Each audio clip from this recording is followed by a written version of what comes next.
As we talk right now, Mr. Museveni, poison. They are lying. He has had an operation. He is dead. He is dead. I declare him dead. If he is alive, the day he comes, he tell him to get a gun himself and he shoots me. Himself, not anybody. He is the one to shoot me because I killed him before he died. Welcome, ladies and gentlemen. A very good evening. Coming live from the vicinity, and of course, a very nice welcome from the home of one and only Worrior. We've been hearing the name Worrior. Today, I have the pleasure to meet up with him and be with him and share. We're going to chat. We're going to have a better understanding about a few other things that I personally may not know, you personally may not know. And so I'm welcoming you, ladies and gentlemen, and I'm welcoming the one and only Honorable. We know you as, well, to some of us, you will still keep being the Honorable because you stand up as a voice. Stand up for your rights. You stand up for your rights and all that. For our rights. So I thank you for blessing me with this encounter. May you say hello to our viewers out there. Good evening, viewers. I'm pleased to have a team coming to my house, to our house actually. I can see others are still outside, but I have an upload for the team that has come to check on me. It's a pleasure you coming to me for an interview. I've taken long ever since we ended the political arena to receive men and women like you people coming to check on me. We shall have a lot to discuss. And I will learn a lot. Not only me, but those around us. I can learn from you. I can learn from everyone. You've been every day is learning. You've stood out in most of the cases because I've been hearing quite a number of times people talking about Kanti Rogers, the warrior. People chant out there, people power, and I'm seeing the beret. I'm seeing you there. Dressed up in. I think this is the cultural wear and attire. Yeah, every weekend I have to be. What's the occasion? What's the occasion? Just home. Relax. This is how you always. Munyoro. Ndi munyoro. But Ramkiza abanyoro abaitwa abanyoro banga mota twokya kikyarali aboki mubayo achali banze nkutandikisiza okali zona okali hangiza kutamba kabumba kabaliga liga it's supposed to be 3 times. Okay. Abenta ikireho muranganyira habwakai. Amina. Ati, as we continue with our program today, we're going to drive straight in to the. We're going to drive in straight to what has brought us. We're not going to delay. We're not going to take a lot of time. And I just want to start with a quotation. I want to quote Thomas Sankara. Do you know who Thomas Sankara is? Yeah, I do. How has he impacted your life? Before I quote. Thomas Sankara is a worldwide material of president. He challenged whites. He's a warrior like me. He challenged whites and convinced them to accept that the name Upper Volta is not a name in Africa. Upper Volta is an English word. Right. In Africa, we have got a place called Burkina Faso. I'll come to that. Yes. I'll come to that. I wanted to quote Thomas Sankara. Go ahead. And as we go in depth with this interview that we've been blessed with, I'll quote Thomas Sankara, and he said, "Imperialism is a system of exploitation that occurs not only in the brutal form of those who come with guns to conquer territory. Imperialism often occurs in more subtle forms: alone, food aid, blackmail. We are fighting the system that allows a handful of men on earth to rule all of humanity." Here is my question to you. Go ahead. Would you suggest Uganda operates under the imperialism system? True. Enlighten us more in this respect. Imperialism, in its formation, they came through missions. They came through killing our kings, the kingdoms. Right. destroying the art of leadership for the Africans. Right. Their reason was, if you know a thief will plan a lot to make sure that all what the riches you have come to his side. Okay. So these were thieves. They called Africa a dark continent. They didn't mean that dark colored people. They meant the brain is still dark. Make sure you siphon everything from that country, from that Africans. Those Africans should lose before they get enlightened. Was this why they came in the forms of food aid? They came in the forms of giving loans. They came in the forms of blackmailing. And is this Blackmailing is the best because it contains guns. Food in Africa, we have food in excess. There are some leaves we can just harvest and people say that's not food, but we end up eating them. And we go, our immunity system is too high. We can resist every condition of this world. So, we actually, what you said, imperialism. Right. They killed our kingdoms, which was the center of administration for Africans, and they created fault lines, which they call borders or boundaries of the country, which are managed by UN, United Nations. And all these countries still are members of the United Nations. Created a president to represent a king. You know, when a king could talk, nobody could talk. So you mean right now the kings have no voice? They have no say? Where is the voice? Mr. Museveni will just come and brag, not even talk.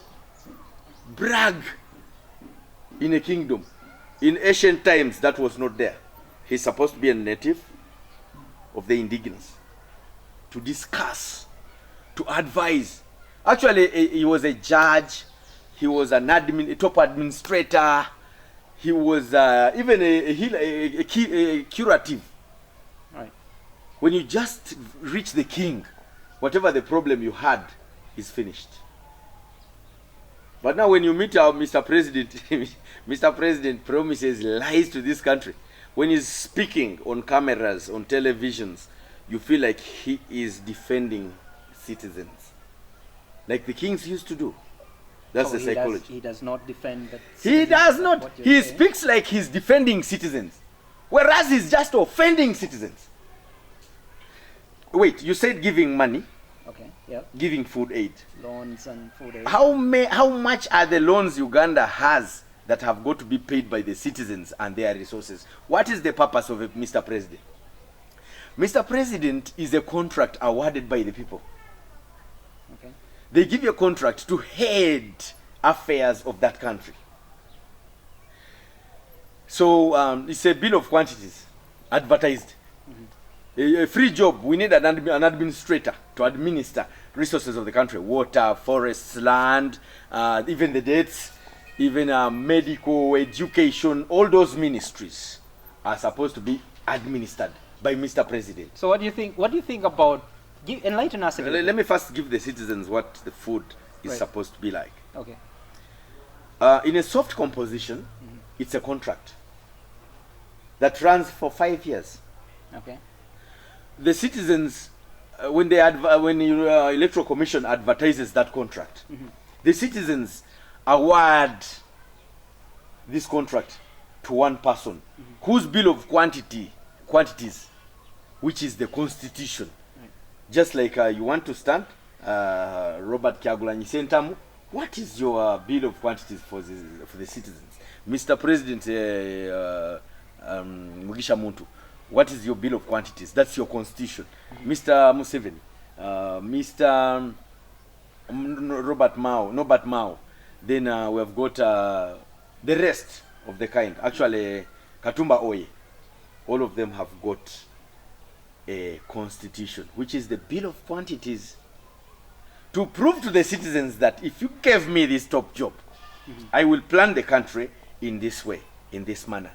The job will come like this: medical, health, education, agriculture, water, forestry, land, even forces, security. That's what you represent. But then I understand that the Ugandan security is much more powerful and stronger than expected, because we've heard of troops being taken to other countries. What did you talk about when you were starting that question from imperialism? Yes. Imperialists wanted a soldier who will help them. They will train his they ordain you Right. to be their representative for the few citizens.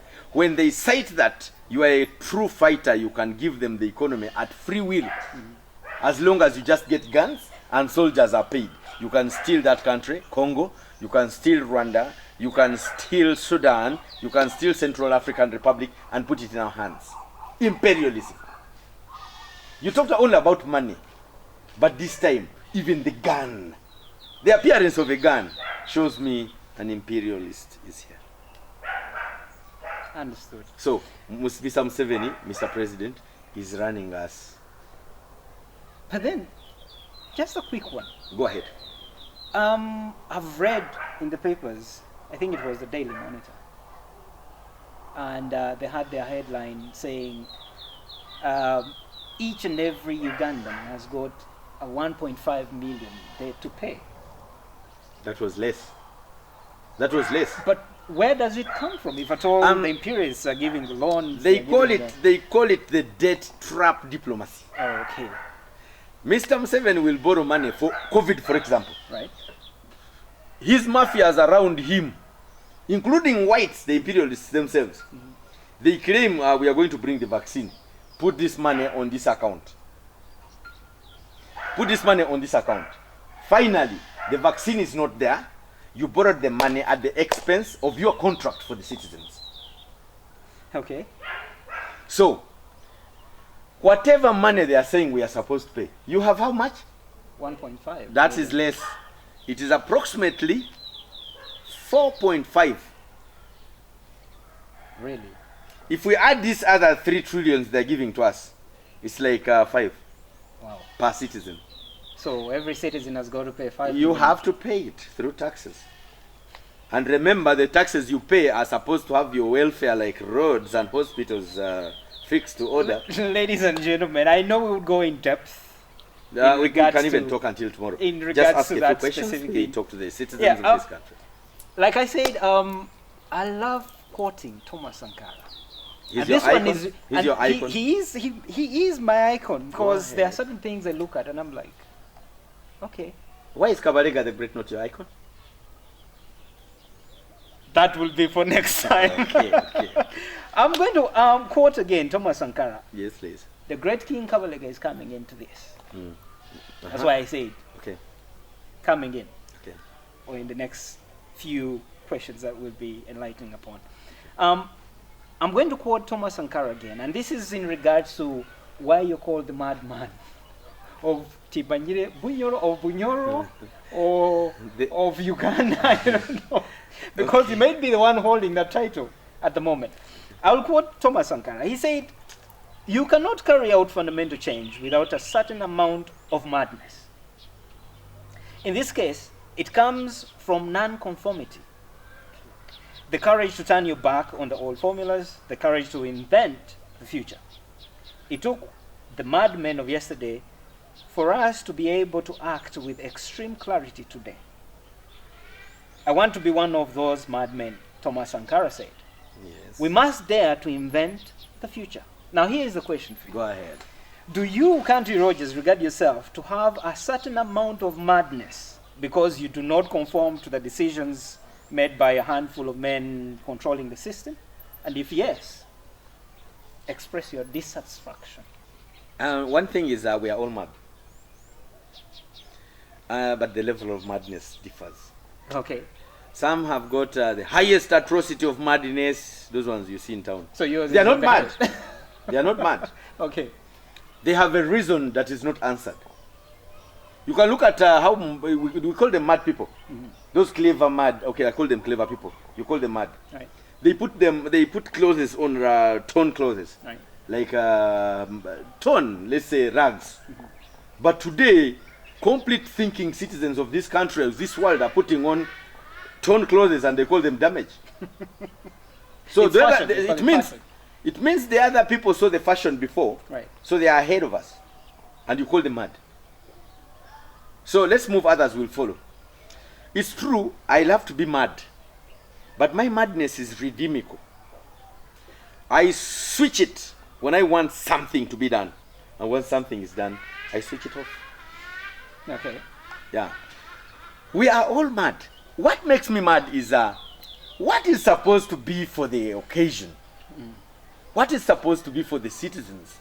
What is supposed to be for mankind is disappearing in the hands of those who call themselves VIPs. A VIP will steal, a VIP, a very thief, VTP, very thief person, I think, will steal billions of money, and they say it was corruption. Why don't you use the word thief? It was a thief. Okay. That's what makes me mad. Actually, I had to go mad to change my life. There is a reason in madness. What reason? When something is going wrong and you just watch it, then that is cold madness. Cold. You just want that thing to just exist over you. But hot madness, don't bring it to me. There's something you hinted about the madmen that we see out there who are dressed in torn clothes and they're out there. Damaged clothes. Damaged clothes. Yes, please. And you cited having seen something we haven't seen. Now, if they started dressing up the way they dress, now we are also as well dressing up. Dressing up the same way. Do you want to say you're inventing the future because you're a madman? My madness is different. I'm mad to those who want to make the country dirty. Kabalega the Great went mad and defeated. What you call madness is aggression. Okay. When you go aggressive, people abuse you a lot of things. You are a drunkard, you smoke opium, yeah, that guy has no manners, but you have a reason. Today, you have been saying Kanti smokes opium, and they are telling you opium is curing coronavirus. Who saw it first? Kanti, the madman. The madman saw it first. Right. Do you see madmen sick? Do you find them in the hospital looking for medicine? They have seen the medicine already. Now, a common thinking man wants to abuse you mad because your reason is better than his thinking. Kabalega went mad and defeated white for 9 years. It's on record. Even Mr. President Museveni, he went mad.